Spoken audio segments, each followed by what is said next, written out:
Premier League table, because Arsenal, they produced a standout performance, beating Aston Villa 4-1. They moved 5 points clear at the top of the table, and their closest rivals, Manchester City, they visit Sunderland tomorrow. How much of a statement win was that for Mikel Arteta? I think they needed that. I think they needed that belief. I think it was a very close game in the first half. I think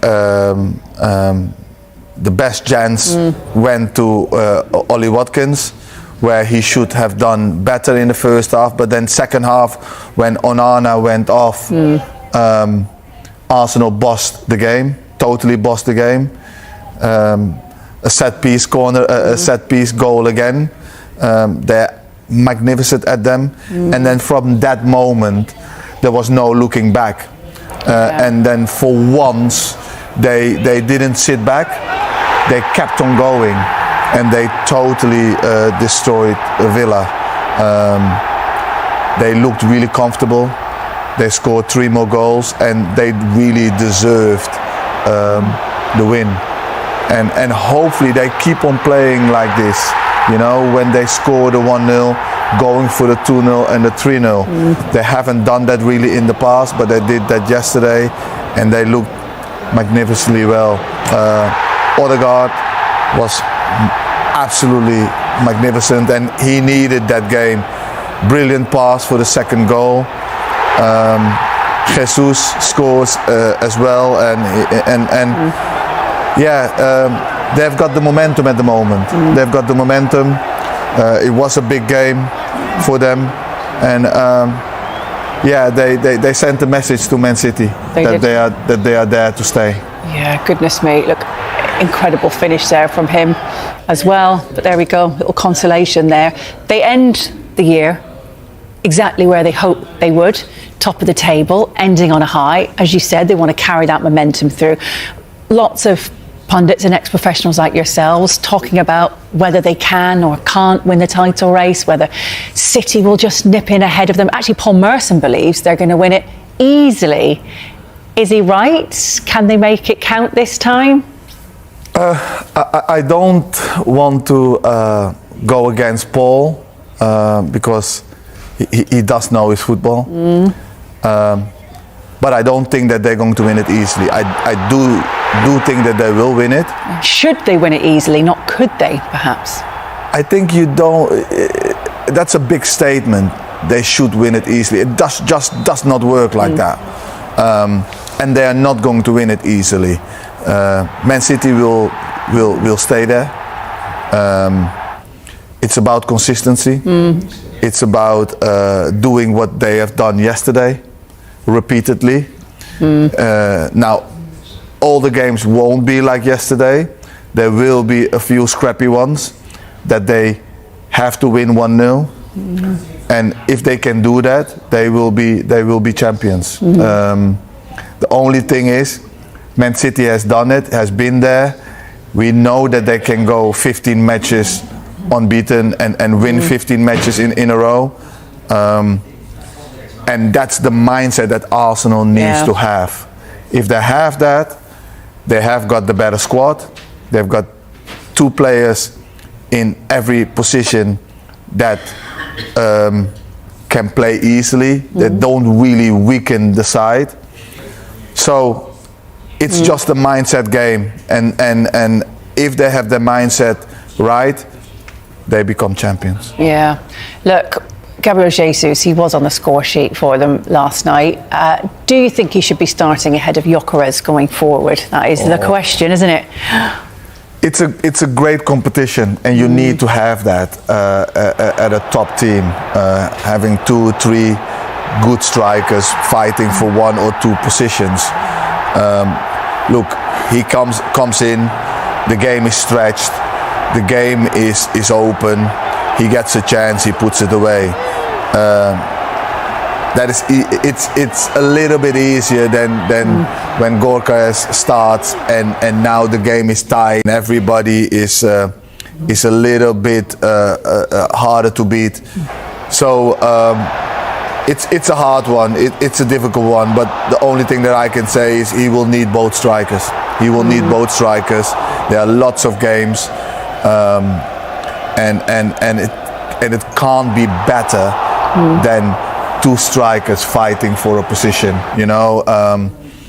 That can only benefit the team. Yeah, absolutely. Speaking of having all your best players, look, what about Aston Villa? They were without Matty Cash, without Boubacar Kamara, who was suspended.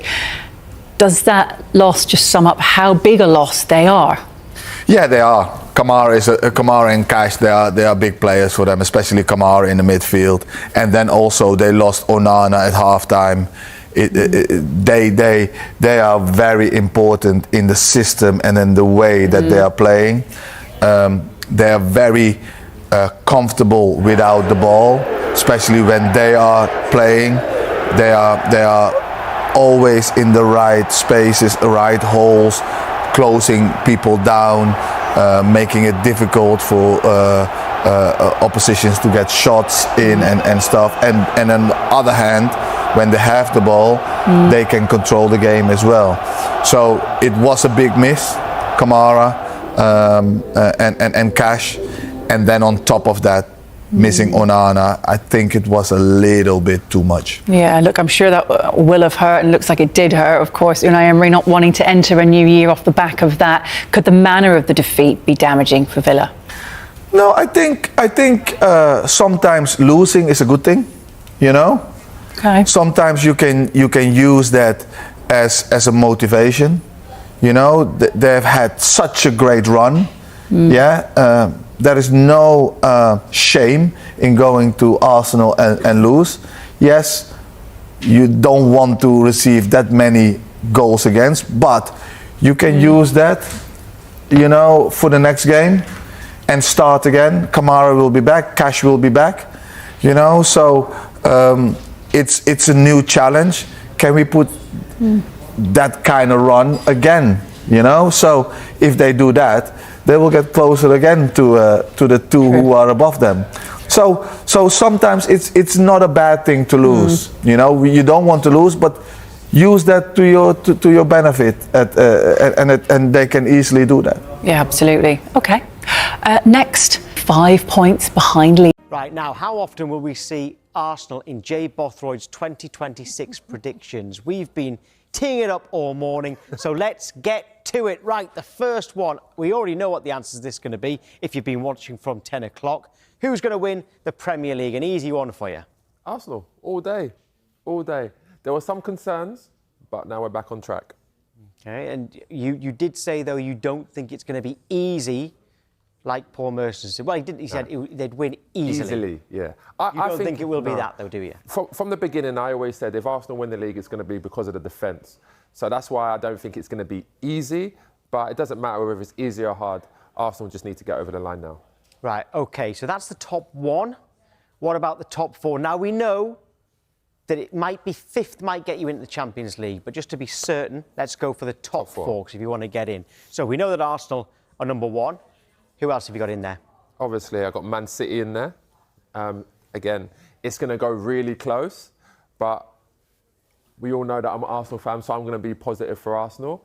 Then we got, obviously, Liverpool. Liverpool are going to get themselves back on track. I think that they've got too much quality in their squad not to be in there. And then I still feel like Chelsea will end up in fourth position. Who do you think they'll be challenging with that for the fourth place? Because the top three, I think a lot of people would say the top three. Yeah. But Villa are currently third. Yeah.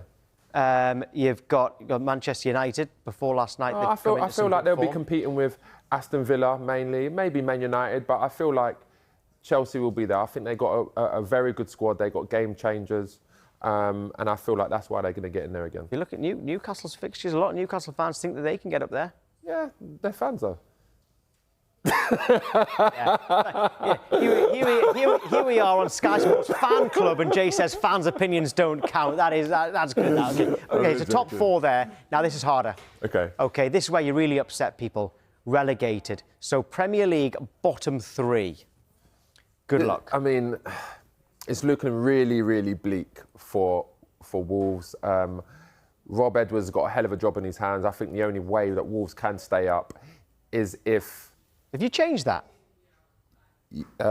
Yeah, that's wrong. That's wrong. Okay, That's wrong. Get rid of that, because because you've just That's you've wrong. just given some. Because actually only one But of them. Wolves- you yeah, think. Wolves, yeah, Wolves is yeah, one. So yeah, forget West Ham and Leeds. That's not what you said. I okay? can move forward. So I'm going for Maybe Wolves. that's what you went for at the start of the season and we've gone back. But anyway, No, it's definitely not either. But I'm going Wolves, Burnley, and I'm sorry, but I'm going for Bournemouth still.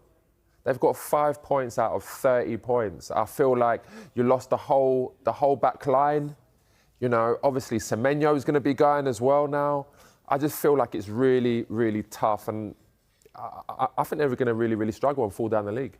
so just to be clear, Wolves, yes, but you also said Burnley who Burnley, was second yeah. bottom. They actually played really well in the second half last night against They Newcastle. did, Couldn't but they get back conceded into too it. many goals. The Bournemouth one that's the one that's got everybody Yeah.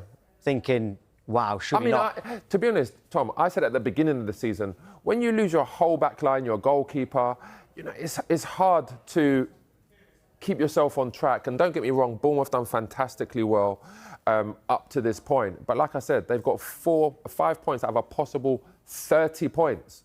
That is nowhere near good enough. And then you're going to lose your talisman as well. I just don't see how they're going to end up. It's going to be close, but I think they will drop into it.